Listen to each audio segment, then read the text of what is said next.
बोलते बोलते बीजेपी को बहुमत, रुझानों में बीजेपी को बहुमत हासिल हो गया है। अभी 13 सीटों के रुझान और आने बचे हुए हैं। क्या एग्जिट पोल सही साबित होने जा रहे हैं? हालांकि अभी भी 9 भी नहीं बजे हैं, 45 मिनट की काउंटिंग हुई है और इसमें अभी यह मामला ऊपर नीचे होगा, लेकिन रुझानों में बीजेपी को 36 सीटें मिलना कम से कम अवधेश जी ये तो दिखा रहा है कि नतीजा किधर भी जाए, बीजेपी मान लीजिए एक सेकंड के लिए हार भी जाए अगर, तो भी केजरीवाल बीजेपी के विधायकों को उठवा के मार्शल से बाहर तो नहीं फेंक पाएंगे। नहीं, देखिए दो बातें हैं, 2015 और 2020 का चुनाव परिणाम तो नहीं है और नहीं होना है, ये बिल्कुल पहले से स्पष्ट था। तो 2025 में क्या चुनाव परिणाम होगा उस पर आना था। तो उसमें यह है कि इस समय जैसे मैं पहले भी कह रहा हूं कि 2 से 4% का अंतर दिल्ली में है, बीजेपी ने पूरा गैप भरा है। और बीजेपी को जो आप लोग सवाल उठा रहे हैं, समझना चाहिए कि उनको लोग फ्री बीस के कारण वोट नहीं देते हैं। राजस्थान में कांग्रेस के फ्री बीस की घोषणाओं के बावजूद आपको वोट मिला है। हरियाणा में आपने भी किया, लेकिन कांग्रेस की तो पूरा घोषणा पत्र ही फ्री बीस का था, नया कुछ था ही नहीं, 7 पॉइंट का घोषणा पत्र था। बीजेपी फ्री बीस क्यों लाई? बीजेपी फ्री बीस क्यों लाई है, इसका मैसेज जो आपने कहा है वो हार करके कि केजरीवाल से लड़ना है। उनकी स्टेट यूनिट जो थी वो तो ज्यादा मांग रही थी कि केजरीवाल जी अगर बस का भाड़ा फ्री कर रहे हैं तो हमको फीडर देना चाहिए महिलाओं को मोहल्ले से लाके, मुझे बीजेपी के नेता बता रहे थे, तभी हम जीतेंगे। हम पानी जो है कि आज की डेट में मान लीजिए यही नतीजा रह गया 37-20 का और बीजेपी की सरकार बन गई, कल को बिहार के लोग नहीं मांगेंगे। चारों तरफ से डिमांड उठ रही है, कहां से दीजिएगा? बिल्कुल तो फिर जो नरेंद्र मोदी सरकार कहती रही कि इससे देश डूब जाएगा, बिल्कुल डूब जाएगा। मुफ्तखोरी देश के लोगों को काहिल बनाना है, उनको स्वावलंबी और मेहनती बनाने से दूर करना है, परिश्रमी। ऐसा देश तो विश्व गुरु नहीं हो सकता है, इसलिए इसको तो खत्म करना पड़े। लेकिन एक बात जो आप लोग बार बार इस पर चर्चा हो रही है, अगर 37 सीटें भी आम आदमी पार्टी की आएगी तो मुझे नहीं लगता कि इस समय बीजेपी सरकार बनाने की कोशिश करेगी, क्योंकि एक जनादेश होगा वो 37 हो 40 हो, अभी सरकार चलेगी। आम आदमी पार्टी अपनी आंतरिक जो उनके अंदर समस्याएं पैदा हुई है उससे उसका टूटना तय होगा। आनंद भाई, क्या अगर ये स्थिति है कि आप ये कह रहे हैं कि भाई केजरीवाल को रोकने के लिए फ्री भी जरूरी था, सब मान रहे हैं, लेकिन अब ये रुकेगा कैसे अगर आप जीत गए? बहुत देखिए, एकदम ठीक बात कही उन्होंने, लेकिन ये समझना कि इस इलेक्शन में ही फ्रीबीज दिए जा रहे हैं ये गलत होगा। पिछले 10-15 सालों से जिस तरह का अगर हम ट्रेंड देखें, हर पार्टी फ्रीबी प्रॉमिस कर रही है, हर पार्टी फ्रीबी डिलीवर कर रही है। बस डिफरेंस ये है कि फ्रीबी और वेलफेयरिज्म में जानबूझ के पॉलिटिशियन ने वो लाइन जो होती है ना शान जी, वो ब्लर कर दी है। लोग ये कंफ्यूज हो गए हैं कि फ्रीबी क्या है, वेलफेयरिज्म क्या है। अब मैं अगर आपसे पूछूं एक आपके सवाल, जो पुअर पॉपुलेशन है हमारी, वो भी इनडायरेक्ट टैक्सेस देती है। वो अगर तेल साबुन खरीदते हैं, उनके पास जितना पैसा हो तो उसमें टैक्स जाता है। उसमें अगर उनको 2100 रुपए पर मंथ फ्री मिल रहा है, उसको आप फ्री भी मान रहे हैं। लेकिन मिडिल क्लास को जब आपने 2 लाख रुपए टैक्स हटा दिया, उसको कोई फ्री भी नहीं कह रहा है। आप देख रहे हैं क्या तो लोग भूल गए हैं फ्रीबी क्या है, वेलफेयरिज्म क्या है।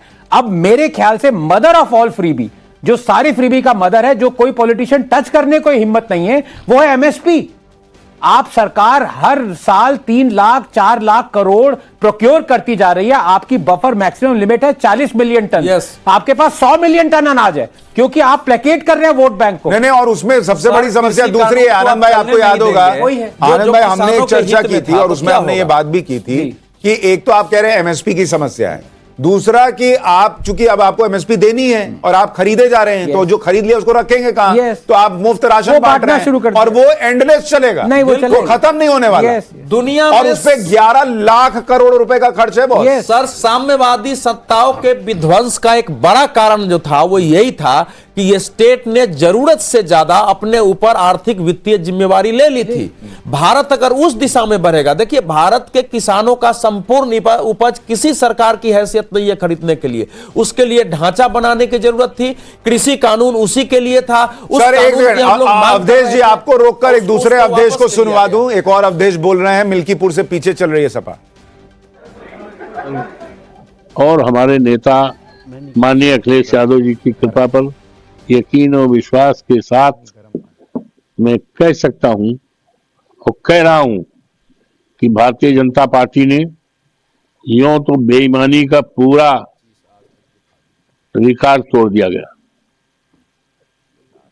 विश्व में जो गिनीज बुक में नाम दर्ज किया है बेईमानी में, और इसके बारे में हमने बहुत पहले कई बार, यहां तक 4 फरवरी को चुनाव आयोग भारत सरकार, चुनाव आयोग उत्तर प्रदेश और जो हमारे यहाँ पर चुनाव में ऑब्जर्वर आए थे 2, उनके सामने पूरी बात रख दिया था।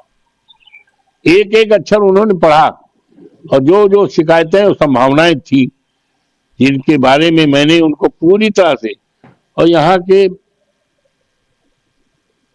दैनिक जागरण को, अमर उजाला को, जनमोर्चा को, और तो अवधेश जी अभी पीछे चल रही है सपा, हारी भी नहीं है। बीजेपी प्रत्याशी करीब 4000 वोट से ही आगे हैं, लेकिन अवधेश जी अभी से रो रहे हैं कि भाई वहां पे प्रशासन जो है उसने ये किया वो किया। अभी कुछ दिन पहले जब ये जीते थे तब प्रशासन ठीक था, फिर ये वहां लोकसभा जीत गए तब भी प्रशासन ठीक था। अब बेटा हार गया और उसमें अपनी चीज नहीं देख रहे कि भाई इन्होंने, आपने कैसे पब्लिक को हर्ट किया कि आप जो है वहां पे पब्लिक एक तो ऐसे ही दुखी थी कि भाई कैसे अयोध्या में ऐसा हो गया, और उसके बाद आप जो है अवधेश प्रसाद को, अखिलेश यादव जो है वो ट्रॉफी की तरह घुमा रहे हैं कि देखो देखो मैंने हिंदुओं को जो है इस तरह से चोट दी है। 16 करोड़ लोग अयोध्या आ रहे हैं। सुनिए, क्या सांसद के नाते इतनी भी जिम्मेवारी नहीं है कि जाके देखे कि उनके लिए व्यवस्था क्या है, कैसे आ रहे हैं और ठीक से दर्शन कर रहे हैं कि नहीं कर रहे हैं? ये तो सामान्य सांसद की अशोक यादव जी समाजवादी पार्टी से, वो भी नहीं अशोक करने भाई के लिए अभी तो 4000 वोट से कैंडिडेट आ गए, उसके पहले ही अवधेश जी ने इसको बता दिया कि गलत चुनाव आप लोग बता रहे हैं। फिर आप लोग 2027 लड़िएगा या नहीं लड़िएगा? क्योंकि यही केंद्र की सरकार 27 में रहेगी, वही योगी रहेंगे, फिर आप लोग कहेंगे कि ये लोग लड़ने नहीं दे रहे, जीतने नहीं दे रहे, फिर तो आप वहां भी हारेंगे। सुशांत जी देखिए, 2 बातें हैं। पहली बात जो आपने कहा कि वहां से मिल्कीपुर से हम हार रहे हैं, तो माफी मांग रहा हूं, बड़ी खबर, अमानतुल्लाह खान ओखला सीट से पीछे हो गए। रुझानों में बीजेपी ओखला सीट पर आगे चल रही है, ये बड़ी खबर है। ये बड़ी खबर आती हुई अमानतुल्लाह खान पीछे चल रहे हैं। क्या इसकी बड़ी वजह अमित ये हो सकती है कि वहां पर बीजेपी जो है उसके अलावा बाकी लोगों ने मुसलमान कैंडिडेट उतारे तो मुस्लिम वोट बढ़ गया, ऐसा हो सकता है? क्या ये ओवैसी फैक्टर हो सकता है? देखिए, ओवैसी फैक्टर हो सकता है, लेकिन आजकल जो है बीजेपी को हराने वालों के साथ ही पूरी की पूरी जो मुस्लिम या जो अल्पसंख्यक वोट है वो उधर जाती है। निश्चित तौर पर ओवैसी की पार्टी का कुछ असर होगा, लेकिन बहुत ज्यादा मुस्लिम वोट बटेगा उसकी उम्मीद कम लगती है मुझे, क्योंकि अब ऐसा होता नहीं है। आनंद रंगनाथन, ये भी हो सकता है, अभी हमने सुना था कि एक बड़े कट्टर भाई साहब थे, उन्होंने कहा कि मैं बीजेपी के लिए पहली बार वोट देकर आया हूं। क्या मुसलमान ने बीजेपी के लिए वोट किया हो? ये भी हो सकता है। देखिए, उससे अवधेश जी करें नहीं हो नहीं सकता। हाँ, मतलब अब ये मैं अब या तो आम आदमी पार्टी को जाऊं तो कॉन्स्पिरेसी थ्योरी बिलीव करने लग जाऊं लेकिन ये जो जैसा आपने कहा, आ रहा हूं अभिषेक जी। हाँ। जैसा आपने कहा कि ये वोट कटिंग वहां पे हुई है, तो कई लोग कहते हैं Owaisi is the B team of BJP. नहीं, they are not the B team of BJP, they are what they are.